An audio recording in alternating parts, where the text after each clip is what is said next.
I love this man very much. There was no finer, wiser, more humble man that ever walked here. What do you think has been one of your greatest career achievements? I think when I got to meet Nelson Mandela. Powerful man. Powerful man. I've learned so much from him. So wise. He makes the world better. I've adopted his humility. Welcome to From Zero to Hero Story.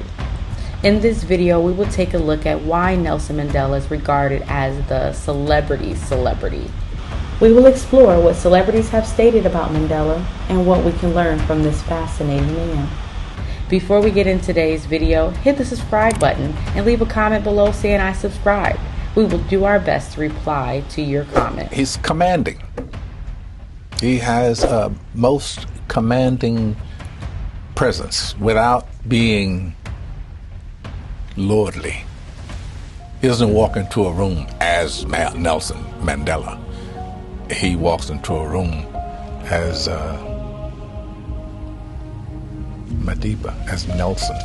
He doesn't take the room gives itself. It's a quality he's always had, I think. What as a father does this movie mean to you? It feels the same way that I felt with Nelson Mandela. Like when I met Nelson Mandela, and there's this weird thing that washes over you of how small you are, you know, but at the same time, how big you could be. That's fantastic. He has certainly been my inspiration to want to do something before the end of the century, to undertake what I call an adventure of humanity before the birth of the millennium. I love this man very much, and I love Africa. Good. Well, thank you much. Thank you very much. Thank you. You don't know how much you've honored us. And I hardly have such important people as yourself in this place. And now that you have been here, I feel that this is a real honor indeed. Thank you. Thank you. Nelson Mandela is, one of those people that always brought the light wherever he showed up. As a person, he's just one of the greatest to ever live. He has set the example for the world to follow.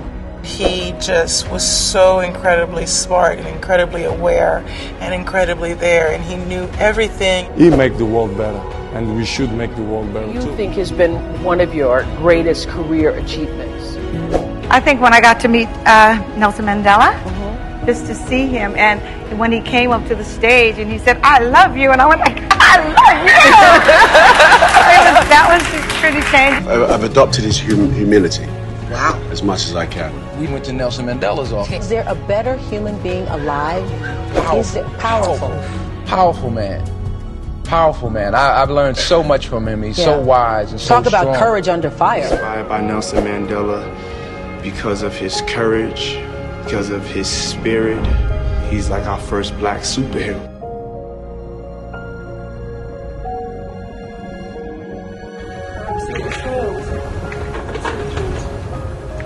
Well, I told her that I'm still trembling, I didn't know that I would meet a British princess.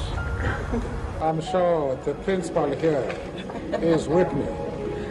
No. I'm here merely to polish her shoes. He achieved more than could be expected of any man. And today he's gone home.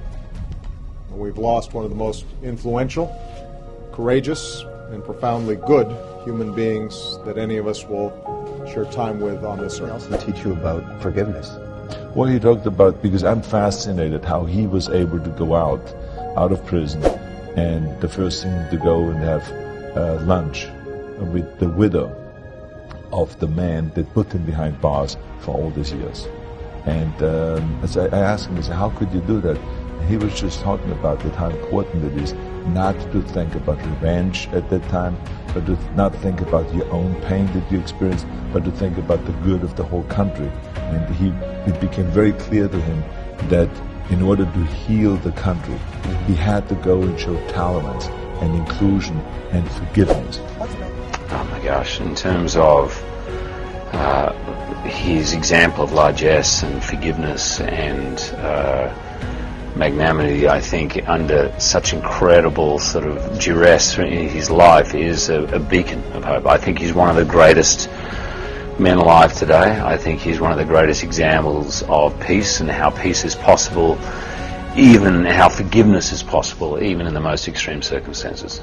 I was involved with this idea called frock and roll, and with great intentions to use music people and fashion people to raise money for his charity, and his children's charity. And a great friend and somebody I really love, Naomi Campbell, was organising it, but it had gone horribly wrong in Barcelona, and there was an arena that fits 20,000 people, and about 4,000 people had turned up. They didn't understand, there was some confusion. A lot of people bailed from the project. It was just a few of us there. The great man arrives, they're going, oh my goodness, there's nobody there for him to make the speech. Maybe they'll be here by 8 o'clock. You know, we'll wait for it. Still, there's sort of hardly anybody there. He has to leave at 8 o'clock. He wait till 8:30. 9 o'clock, sure enough, there is a few more Spaniards in the house. And it's not the fault of Spain, it was just confusion. And I had to walk out on stage with him with Naomi. And we walked out, and it was just this huge, hangar of a place, empty. And he goes, it is a great thing to have high expectations. And I had high expectations of coming to Barcelona. And I'm just staring, and Naomi's staring at the ground. He looks out and he goes, you have more than exceeded my expectations. That you should leave your houses, that you should leave your lives and come and see an old man and help him with his work is more than I could ever. And as I'm saying, I'm looking at this, is this the feeding of the 5,000? These are loaves and fishes. Like, I'm looking out, and it kind of feels, well, nearly full, you know? But I guess that's the way he saw the world. He was not taking the piss. He was being real. He was grateful that even if it was probably at that stage maybe half full, 10,000 people there, that was 10,000 people he wasn't expecting. There's a great philosophical legacy when he says it is not the darkness we're frightened of, it's our light. And that's because when we pretend to be what we're not, he said, that doesn't make people comfortable. Be what the light is inside you. Claim your power, and then people will feel it easier. That's the greatest legacy, the greatest philosophical zinger, and I've got it in my iPad, my iPhone and everything. I look at that several times a week. What's Mandela's handshake like?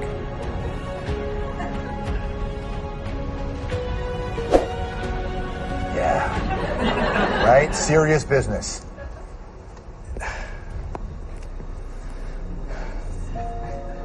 That was something. Singing turned this world around for him, and he inspired it. That was at Ryerson, 2001, November, 2 months after 9/11. It was just, what a moment that was. At one point, after he was released from jail for the last time, he was asked, aren't you mad? Aren't you going to do something about this, Madiba? The people who did this to you over all these years, don't you want to get even? And he said something that I've never forgotten. He simply said, if I were to feel that way, I would still be in jail. In other words, the past is the past. I think it's an example to all of us of what reaching out to others really means. We see Mandela as hope. And we see this slowness not as a reason to stop being patient, but just to keep moving. Right? And I get so caught up in the immediacy. And the only thing that happens in an instant is destruction. President Mandela, members of the South African delegation, now all over the world, there are 3 words which, spoken together, express the triumph of freedom, democracy, and hope for the future. They are President Nelson Mandela.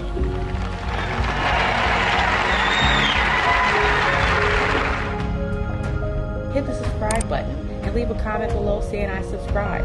We will do our best to reply to your comments.